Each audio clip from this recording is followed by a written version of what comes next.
So I will not. But it's been a wonderful day. Yeah. Right? I'm so glad all of you are here.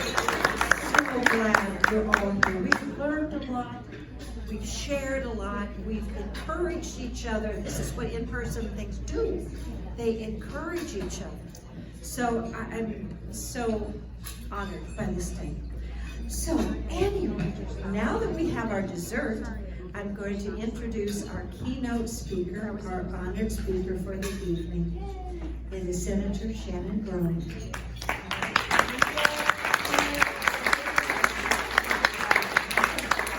Let me tell you a little bit about her. Shannon Grove was born and raised in Kern County. After graduating high school, she served in the U.S. Army.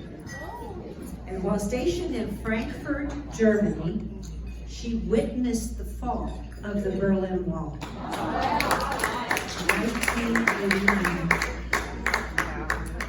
After serving our country, she established a staffing company along with her sister-in-law, where she currently serves as CEO. Prior to her election to the state Senate, Senator Grove was the first woman elected to the California legislature, where she served the 34th Assembly District from 2010 to 2016. In November 2018, she was elected to represent the 16th Senate District, which includes Kern, Tulare, and San Bernardino counties. In January 2019, she was elected as leader of the Senate Republican Caucus, where she served for 2 years. Senator Grove continues to serve as an advocate for small business, school choice, yes, farmers and families, and the developmentally disabled. She currently lives in Kern County with her husband, Rick, and they are proud parents of 5 children and 8 grandchildren. Have you called home recently? Have you changed these numbers? Oh, seriously? 9 grandkids. All right, I was kidding. Now, congratulations on the 9. Oh my goodness, that's wonderful. It was in her early years in Sacramento and my early years in CFRW that I heard her speak, and I have been a devoted fan ever since. Please help me welcome Senator Shannon.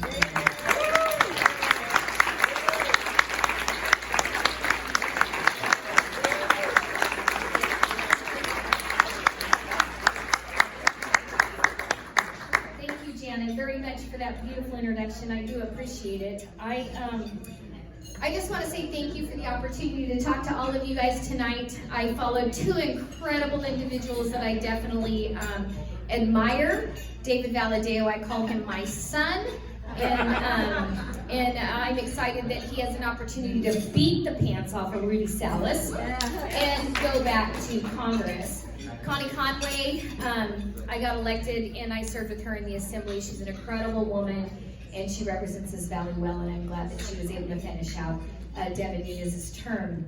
Our vice chair of the CRP, Peter Quo, and one of the most extraordinary people I know, not just because he knows how to play the violin, but he is a staunch conservative. And he is someone that can reach a group or a party of individuals that you and I could not reach. And he has the ability to do that, and he does that very, very well. So I'd like to thank Janet for that introduction. I am the first female veteran that's ever served in the California State Legislature. We have 9 grandchildren. We have a 7-month-old, and the bio needs to be updated. Tracy, take note. Just so that Austin Jade does not feel like she's left out. So I do want to talk to you a little bit about what's happening in America. You know, when I look at inflation, it's at a 40-year high. It's over 8% and still climbing. And we don't need the media to tell us that that's what's going on. We know it every time we go to the grocery store or we go to the gas pump. Meat's up 12.3%, eggs are up 32.2%, Milk is 15.9%, fruits and vegetables 8.2%, and coffee, which I desperately need every single morning, is up 15.3%. And just go to the gas pump, it's hitting a record high of almost $7 a gallon. Then let's talk about violence. Serious crimes handled by leftist DAs like George Gascon of Los Angeles, and the mayors that the perpetrators back out on the street in just a few hours after committing violent crimes against us as citizens. We don't need the media again to tell us what's going on. We see it in the streets in our neighborhoods. For instance, I'm sure everybody saw the newsreel of the California teen who was convicted of poisoning his girlfriend. He got sent to a camp for a couple of months, kids camp for a couple of months by George Gascon. Then he stole a car, got high on drugs, and ran down a woman and her baby in Venice Beach. A few hours later, he was released to his parents because they'd done such a great job raising him so far. Checking the crime rates in 4 California state counties, Los Angeles, Oakland, San Diego, and San Francisco, homicides are up 17% over just last year. These Democrat-led cities are the worst in America for violent crimes. New York City is up violent crimes 5.8%, Washington, D.C. 12%, Los Angeles 8.6%, Philadelphia and Baltimore at 7%, and Atlanta at 5.5%. In California, Prop 4757 and AB 109 were sold to us as realignment and safe schools and safe neighborhoods. That is an outright lie. I can tell you that even in Bakersfield, California, Prop 47 is the worst of all of these. In Bakersfield, I saw my friend post something on Facebook. She said she went to Marshall's to return a pair of shoes. She got to the return line, and right when she was getting ready to go up, several men came barreling through the front door. They ran to the shoe department and left with arms of shoes, boxes of shoes, underneath their arms.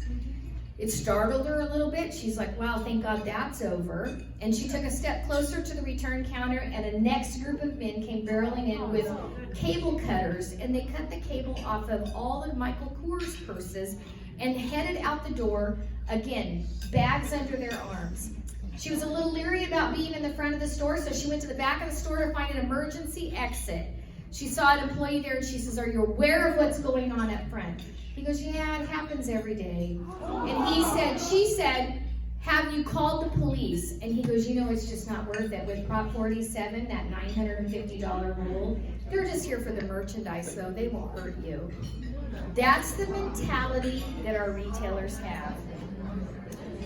This is Prop 47 in the flesh. Safe Neighborhoods and Safe Schools Act. Yeah, right. This proposition that was carried on and campaigned on by the Democrats in the state of California is an utter and complete failure. I can tell you that Republicans led the effort to repeal Prop 47 this last year, just in January or February of this year, and not one Democrat signed on to our bill. And the governor stands in front of the train stations down in Los Angeles with all of the debris and people robbing the train stations. He's like, we've got to do something about this. Well, I have a message for the governor. If he wants to be the born-again crime fighter that he says he is or professes to be, then he should jump on board with Republicans and repeal Prop 47. Yeah. When you look at the international arena regarding realignments, they're jeopardizing, I believe, the United States' position as the world superpower and the peacekeeper in our border. There was a very interesting assessment 7 years ago. A respected international publication wrote this: why is America the most powerful country in the world? Much of America's power comes from its size. It's one with rich natural resources, which means, by the way, you don't have to go to other countries and beg them to produce our energy. You can produce it right here. And we have vast human capital. We have no major threats to our borders because we don't face any of those threats because we're kind of an island. We're an island nation when you think about it. which gives us the opportunity to be a free power that goes and promotes global security. So think about that for a second. Fast forward to 2022, and our borders are one of the top 3 catastrophes of this administration.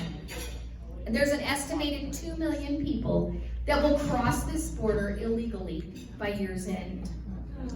The left, the media, and the tech companies want all of this to be ignored.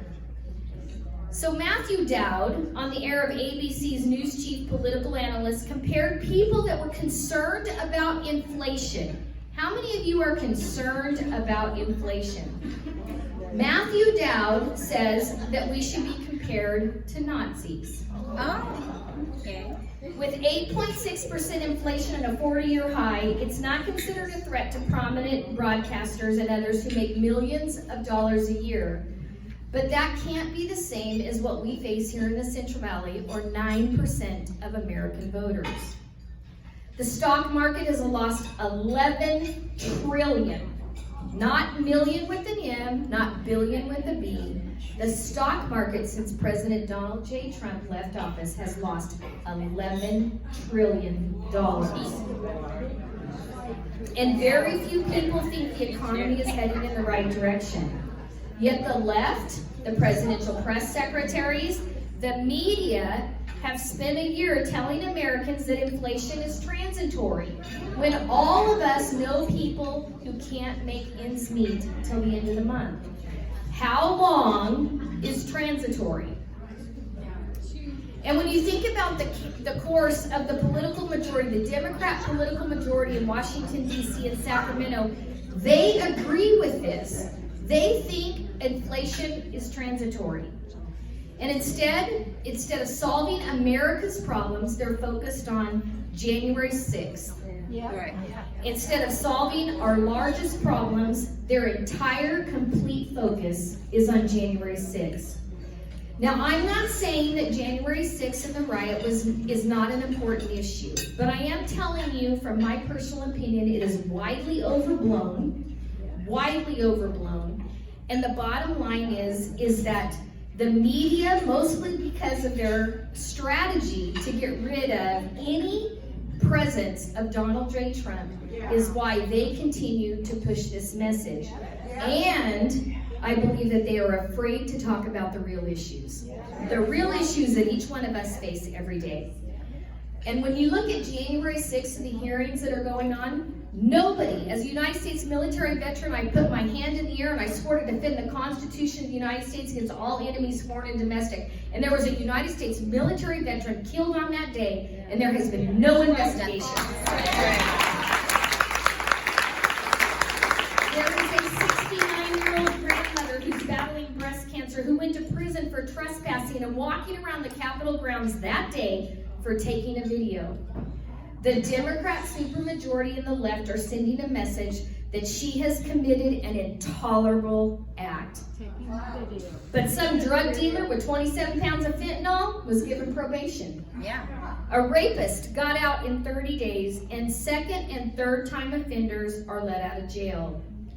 If Democrats in Congress actually were concerned or worried about political violence, they would have opposed rather than vocally supported the violent Black Lives Matter movement that rocked this country the entire summer of 2022. Those riots included constant attacks on the White House, our courthouses. They burned down a police precinct in Oregon and other locations, and small businesses and homes were destroyed. If Democrats in Congress actually worried about political violence being disrupted under constitutional proceedings, they would have opposed rather than coordinated with the disruptions of the political activists against Brett Kavanaugh's confirmation hearings. These activists, they travel to DC, and it's a fact that a lot of the organizations that support Democrat candidates and Nancy Pelosi paid for their travel and for their bail.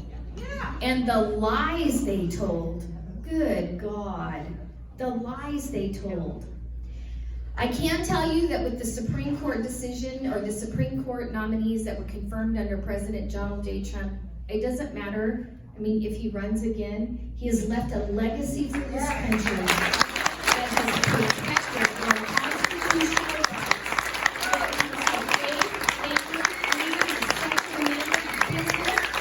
The Environmental Protection Agency, and everything. That is that man's legacy. If anything else doesn't happen, he is an Isaiah 45 president. And that's what we should be very grateful for. I can tell you that, if Democrats in Congress actually worried about political violence being a disruptive of these conditions, then they would have made sure that Brett Kavanaugh got a fair hearing instead of all the chaos that went along with that. And really, what's all this sudden opposition about election challenges? When you think about it, that just shows that they're ignorant in history. When you think about, how many of you guys know we've had election challenges from now till the beginning of time?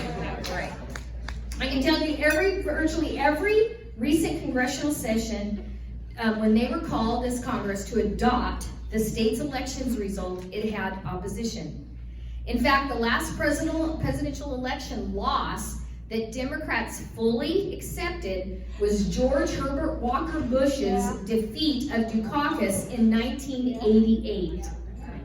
Yet when President George W. Bush's victory in 2000 was fought all the way to the Supreme Court, and Democrats went around for years saying he was the selected, not elected president. In 2004, many Democrats in Congress, including our own Senator Barbara Boxer, objected to certifying the election votes on January 7th on the grounds that Karl Rove, and she said this, Karl Rove controls the voting machines in Ohio. And yet in our presidential history, the presidential election of 1876, Democrat Samuel Tilden ran against Republican Rutherford Hayes, and at the end of the election day, no clear winner emerged because the outcomes of South Carolina, Florida, and Louisiana were unclear. Does that sound familiar? 3 states, Arizona, Nevada, and Wisconsin for 2020. According to our Constitution, which I think every single political person should read at least once, I'd settle for once. I really like them to know the points of our Constitution, the founding documents that our founding fathers gave to us. But again, just once, because what frustrates me more than anything is that we swear to defend the Constitution of the United States against all enemies, foreign and domestic, and the very first vote you take, they violate that oath. Right. It's very frustrating. But I can tell you that when you look at it, according to our Constitution, which provides rules and mechanisms for disputes, Congress is the proper venue to air such disputes from 1877 to even now, even if Liz Cheney doesn't agree.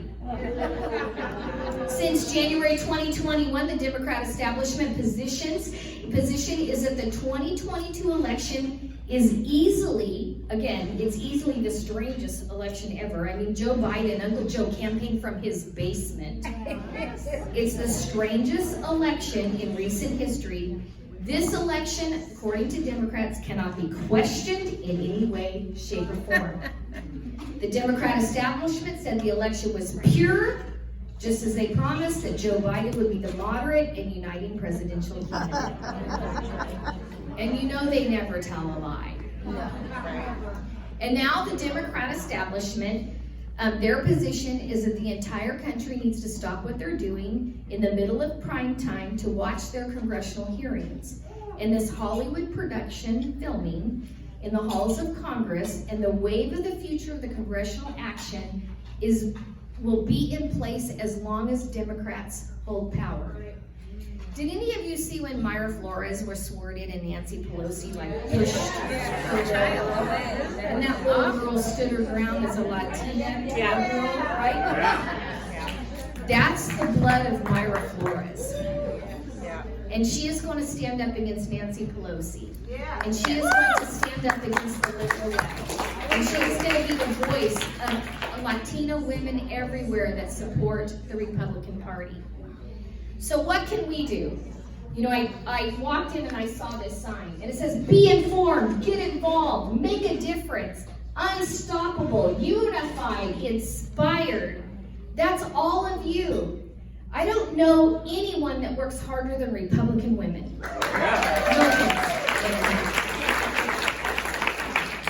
But what can we do to literally stop this? This is what we have to do. We have to do more than just vote on the ballot in November. You need to start making phone calls. You need to make sure that you do mailers, call into talk show radio hosts, write letters to the editor.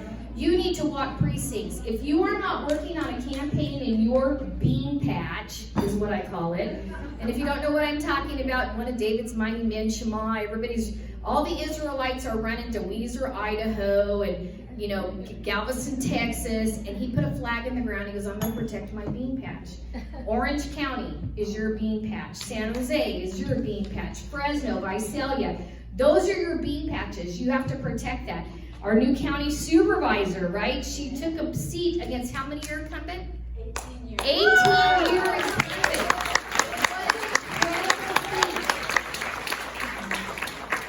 So I can tell you that as long as Republican women work hard and get engaged, there is no stopping us, and this sign is exactly what all of you are.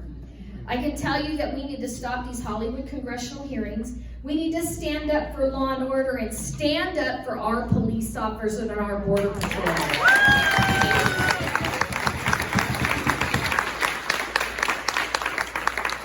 Let the border patrol do their job. Let the border patrol do their job. Let our police officers do their job. At the state capitol, I was on vacation last week, and a CHP officer sent me a video of what was going on. It was an unpermitted permit. I can tell you that if you apply for a permit at the state capitol, you will not be denied. You will not be denied. There are things that are approved, and I'm like, oh my God. But they have the right to exercise freedom of speech just like any one of us. You will not be denied. These people came to the Capitol. There was about 50 of them. They did not apply for a permit. And the CHP went out very nicely and said, I'm sorry, you have to apply for a permit. Here's the instructions. These people cussed, yelled, spit on, threw things at these police officers. The disrespect for law enforcement in our country has got to stop. It has got to stop.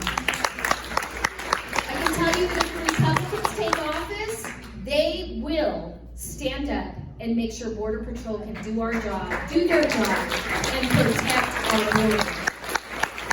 I think Republicans, if we take the majority back in Congress, we need to make sure that we go a step further. And if there are any counties and cities that receive federal funds for the money that they use for law enforcement, whether it's COVID or just regular federal funds, that they better take protecting our citizens seriously, or they should lose those funds. Yeah. I want to tell you that also, we need to make sure that we help every congressional contest. That's David Valadeo, that's Young Kim, Michelle Steele, Mike Garcia, you name it. I know there are a group of individuals that are running for Congress in the state of California, and California, just like the rest of this nation, can be part of a red wave.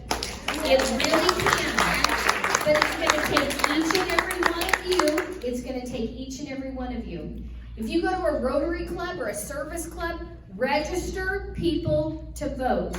Talk to them about what's going on in our country. Everyone that I speak to, and I'm labeled as the most bomb-throwing, conservative, you name it, all these things, all these things that they call me. But the bottom line is that I don't run into one person, Democrat, Republican, it doesn't matter what color their skin color is, their party affiliation, their socioeconomic status. They are tired of what's going on, and they are hurting because of Democrat policies. And that can all change, and Republican women have an opportunity to be the stronghold in making sure that California has a great red wave just like the rest of the nation. So God bless California, God bless the United States of America, and God bless you Republican women who are inspired, unified. You make a difference, you're informed because you get involved. So thank you for letting me be here.